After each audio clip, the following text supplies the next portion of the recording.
What's up, stoners? It's me, your girl, Madison with an E. Thanks for coming back and watching another episode of Loaded TV. I'm really excited for today because what I wanted to do today, which I thought was really important, which I kind of feel like I'm late on this and I should have done this before, was I wanted to go over some of the laws that have taken place over the last year in 2018, and then the laws we can expect for cannabis and what's going to be changing going into 2019. I thought that this is important to do because I wanted to make sure that I was entertaining people with these videos as well as giving information, and I kind of felt like in the last few videos the informational part of it and the education part of it kind of fell off. The last dank of the day in my last video, I'm sorry, I looked and sounded so stupid. So I just want to get back on track with making sure that I make this as educational as I can while still trying to entertain you guys with my amazing personality. I'm gonna go over the dank of the day.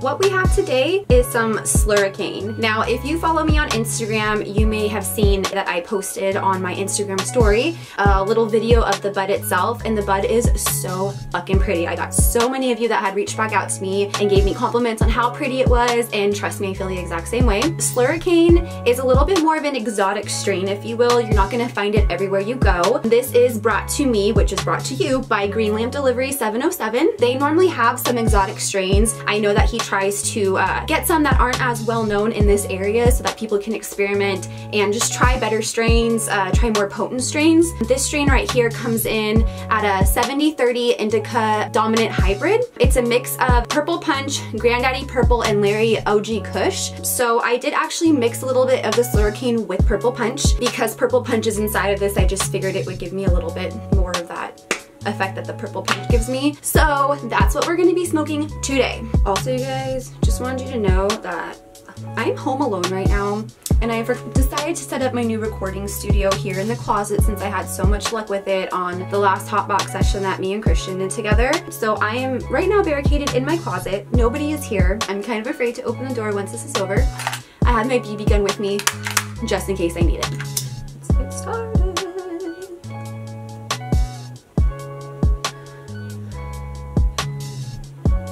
Open up them listening things.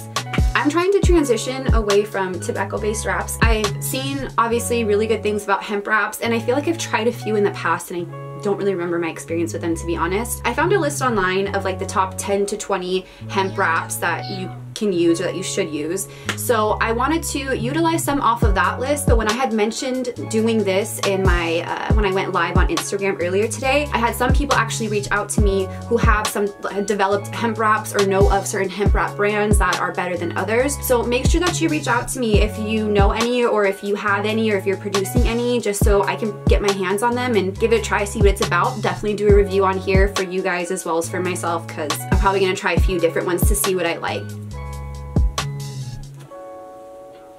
Okay, now to go over the important shit. If you're like me, you probably don't keep up with the current events too much. Not that it's not important to do so, but to me, smoking was kind of always the same. I knew you weren't supposed to do it outside. You kind of weren't supposed to get caught, so it made more sense to do it indoors or in a backyard or wherever, but just not in a public area. When it came down to buying weed, didn't really affect me too much because I typically always bought from my friends, or I never really went to clubs even when laws passed and made it legal for medicinal and recreational use of cannabis. So I'm gonna kind of start in the very beginning, if you will. In 1996, Prop 215 was passed. Prop 215 gave patients access to medical marijuana with a doctor recommendation. So that was a huge turning point for California when it came to cannabis. After that, Prop 64 was passed in 2016. Now, Prop 64 was the decriminalization of medical and recreational use of marijuana with the doctor recommendation. So this meant that you didn't just have to be a patient who needed help with muscle pain, joint pain, eating, you know, whatever it might be. It meant that you could enjoy it recreationally and you didn't necessarily have to be a patient, but you still had to have a doctor recommendation in order to go to a cannabis club, a storefront, and purchase weed legally.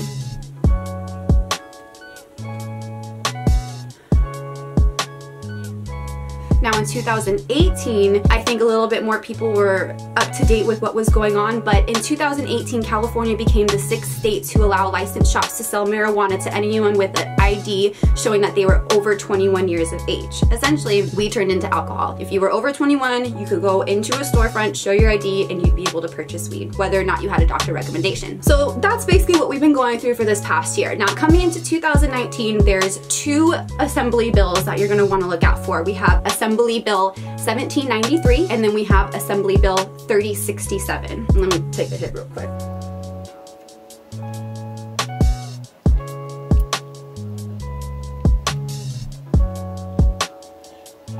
So Assembly Bill 1793 is going to be a very, very important one for us to look out for. In 2018, there was a lot of discussion about letting criminals out who had been charged with any... What am I trying to say? Okay, if anybody had gone to jail or to prison for offenses that had to do with marijuana, there was a lot of talk about what was going to happen to them, if they were going to be released, if they were going to be retried, if their sentences were going to be lessened. There was a lot of talk about it, but going into 2019, Bill 1793 is going to speed up that process. This bill is going to require the court to automatically reduce or dismiss those convicted of certain cannabis-related charges by a deadline of July 1st, 2020.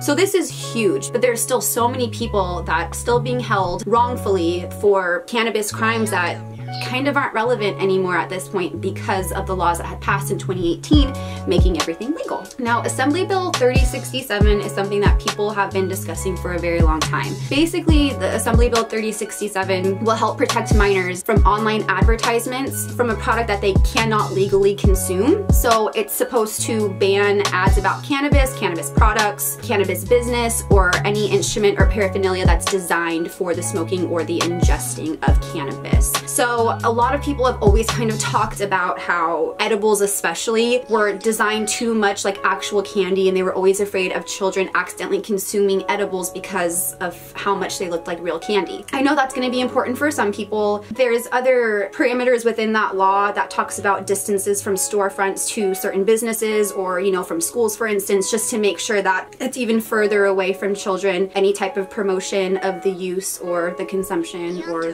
buying of cannabis products. So those are the 2 things that you're going to want to look out for in 2019.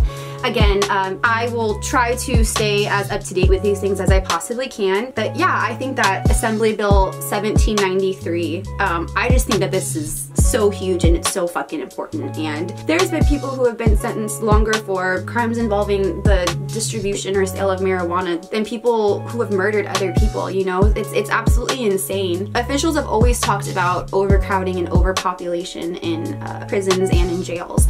And because of that, they've actually reduced a lot of people's sentences so that they can stay in a jail rather than going to a prison and taking up space that someone else who actually committed a crime should be taking up. So this is going to help tremendously. It's going to clear up a bunch of space. It's going to allow people who actually need to be in prison to be in prison. Don't get me started on our fucking justice system. I mean, if you follow me on Instagram, you kind of already know how I feel about it, but I try not to be political on here. We gotta look out for our homies, you know? We gotta look out for our cannabis homies. So that's that on your current events from me today. If you're not already following me on Instagram, make sure you check me out at love.madison. Since you're already here, go ahead and click the button beneath that says subscribe. That way you'll always know when I have a new video that comes out, and you won't have to pay attention to all my annoying Instagram posts telling you to go watch my video. You'll just get a notification. Comment, like, show me love on Instagram. I've had so many of you guys write into me, and I constantly am keeping in contact with people every day, and it's just awesome. I love hearing from you guys. I love your guys' product recommendations. It's giving me so much good content to bring to you guys later on, which I'm super excited about. So just watch out. I have big plans for Loaded, and hopefully you guys are gonna come along for the journey to watch where we end up. So, and I think that's it. Make sure you guys stay lit as always, and I will see you next time. Let me see your shoulders work. I mean, I don't know what y'all came in to do, but if you ain't got a lighter, what the fuck you smoking for?